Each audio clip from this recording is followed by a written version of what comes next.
안녕하세요. 교사 아카데미. 오늘은 8번째 시간, 마지막 때와 믿음에 대해서 함께 보도록 합니다. 첫 번째 주제입니다. 믿음의 도를 위해 힘써 싸우십시오. 사랑하는 자들아, 우리가 일반으로 받은 구원에 관하여 내가 너에게 편지하려는 생각이 간절하던 차에 성도에게 단번에 주신 믿음의 도를 위하여 힘써 싸우라는 편지로 너희를 권하여야 할 필요를 느꼈노니 이는 가만히 들어온 사람 몇이 있음이라. 그들은 옛적부터 이 판결을 받기로 미리 기록된 자니 경건하지 아니하여 우리 하나님의 은혜를 도리어 방탕한 것으로 바꾸고 홀로 하나이신 주제 곧 우리 주 예수 그리스도를 부인하는 자니라. 두 번째 주제입니다. 교회를 분열시키는 거짓 교사들에 놀라지 마십시오. 사랑하는 자들아, 너희는 우리 주 예수 그리스도의 사도들이 미리 한 말을 기억하라. 그들이 너에게 말하기를 마지막 때에 자기의 경건하지 않은 정욕대로 행하여 조롱하는 자들이 있으리라 하였나니 이 사람들은 분열을 일으키는 자며 육에 속한 자며 성령이 없는 자니라. 세 번째 주제입니다. 믿음 안에서 자신을 세우고 다른 이들을 굳건하게 세우십시오. 사랑하는 자들아, 너희는 너희의 지극히 거룩한 믿음 위에 자신을 세우며 성령으로 기도하며 하나님의 사랑 안에서 자신을 지키며 영생에 이르도록 우리 주 예수 그리스도의 긍휼을 기다리라. 어떤 의심하는 자들을 긍휼히 여기라. 또 어떤 자를 불에서 끌어내어 구원하라. 또 어떤 자를 그 육체로 더럽힌 옷까지도 미워하되 두려움으로 긍휼히 여기라.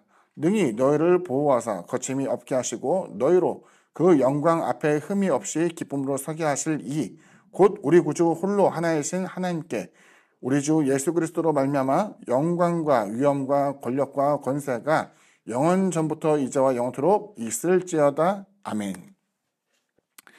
정리하자면 이제 여기 있는 편지의 내용, 유다서도 이제 마찬가지지만은 여기 있는 내용을 보게 되면은 믿음을 가진 사람에게 보낸 편지예요. 세상에 보낸 편지는 하나도 없어요.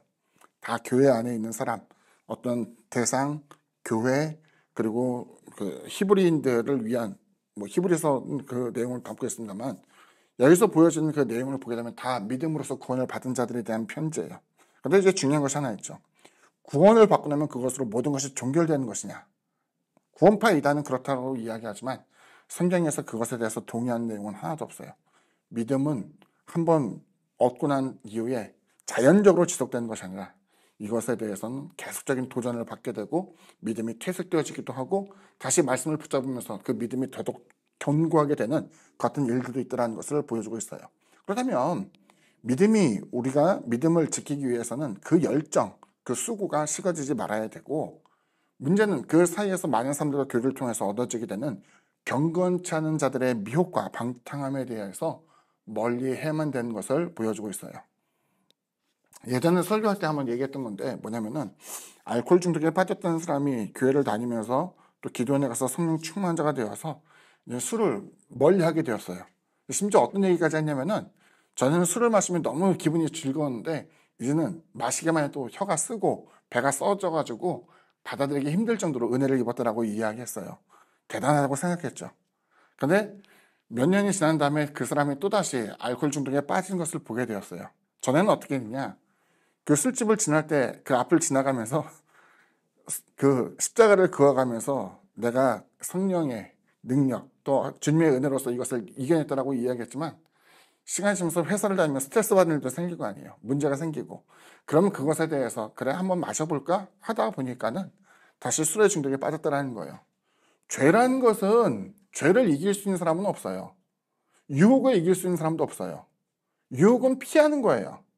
죄는 멀리하는 거예요. 미혹하는 사람들을 가장 가까이 지근거리에 두고서 나는 이것을 이겨낼 수 있을 만큼 나는 담대해, 나는 강한 그 어떤 판단력 혹은 의지력을 갖고 있어 라고 하지 말고 이것을 피하고 멀리하는 것이 당연하다는 것을 보여주고 있죠. 두 번째로 이야기하고자 하는 것은 그럼 교회는 그 같은 믿음을 가질 수 있는 안전지대인가? 라는 질문을 하게 돼요. 누군가는 이제 교회를 다니면서 나는 믿음이 대단해요. 왜입니까?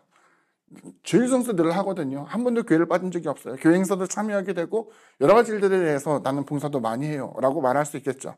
하지만 교회 안에서조차 여전히 경건하지 않은 사람들도 있고 교회 안에서도 마찬가지로 조롱하는 사람들도 있다라는 거예요. 심지어는 스스로 나는 기도, 나는 말씀, 나는 구제, 뭐 등등에 대한 여러 가지 일들에 대한 봉사를 통해서 자신의 믿음을 혹은 자신의 경건을 대단한 것으로 포장하고 있습니다만, 내면에서 봤을 때 그들이 정말 선을 사랑하고 또 하나님의 나라가 도래하기를 바라며 그 질서에 순응한가, 혹은 그렇지 않고 단지 자신의 어떤 입지를 내세우며 사람들에게 존경받기를 원하는 기본적인 사람들의 일차원적인 욕구를 드러내고 있는 것은 아닐까라고 생각을 하는 거죠. 내용을 보게 되면 그들에게는 실상 성령이 그 안에 없다라는 것을 보여주고 있어요. 마치 주님 시대에 바리새인들이나 서기관들이 그들은 말씀도 보고 기도도 하고 금식도 하고 구제를 하면서도 하나님 나라와는 상관이 없던 것과 매 한 가지가 되겠죠. 세 번째로 정의하는 것은 결과적으로는 그럼에도 불구하고 믿음이라는 것은 홀로 지켜낼 수 없다라는 점이에요. 교회는 성도들의 교통이 반드시 있어야 돼요.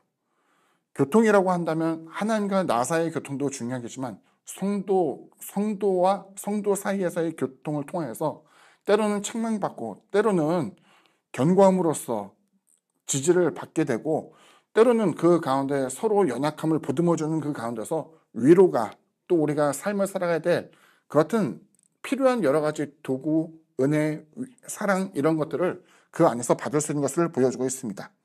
타인의 믿음도 굳건히 설 수 있도록 권면해 주는 것이 교회 안에서 우리가 반드시 해야 되는 그 내용 가운데 하나예요. 이는 이것을 통해서 우리의 연약함, 그리고 우리의 부족함도 있고 우리가 갖고 있는 어떤 죄성이라는 것도 가득하게 되지만 교회 안에서 여전히 그 하나님을 섬기고자 하는 의지와 열정을 통해서 서로가 서로를 날카롭게 만들고 정화시키고 또 그 가운데서 하나님의 일을 잘 감당할 수 있도록 도와주는 역할이 있다라는 것이죠. 우스갯소리로 목회자 중에 목회를 그만두고 돌아가는 사람들도 여럿 있었어요. 참 재밌는 것이 저 신학교 다닐 때만 하더라도 누구보다 기도 말씀 열심히 보고 했던 사람들이 나중에 와서는 교회를 멀리하고 심지어는 자기의 신앙 자체도 버리게 되는 사람들도 많이 있었어요. 그런데 그와는 달리 좀 신기한 걸 봤어요. 뭐냐면은 누가 봐도 대단한 믿음의 사람은 아닌데 교회 안에서 봉사의 끈을 놓지 않은 거예요. 교사로서, 성가대로서, 직분자로서 대단한 것을 했다라고 생각하지 않겠지만은 적어도 그 직분을 갖고 있는 그 동안에는 타인을 위해서 기도할 수 있었고 보듬어 줄 수 있었고 은혜와 위로를 전해줄 수 있는 그 같은 사람이 되었더라는 거예요. 나의 신앙, 죽을 때까지 내가 그 신앙 변치 않고 홀로 이것을 다 이루겠습니다라고 이야기하는 것은 저는 좀 과장된 것이고 잘못된 자신감이라고 생각이 돼요. 남을 도울 때 비로소 성령의 교통하심을 느낄 수 있고 타인을 용서할 때에 주님의 은혜가 더더욱 충만해질 수 있어요. 움켜쥐는 것이 아니라 베풀고 나누어줌으로써 은혜를 체험하고 또 이것이 우리가 또 직분자로서, 교사로서, 봉사자로서 하나님의 은혜를 풍성히 누리게 되는 일이겠죠. 여하튼 것을 기억하면서 믿음을 지켜나가게 되는 저와 여러분 되기를 부탁을 드립니다. 오늘 강의 여기까지입니다. 감사합니다.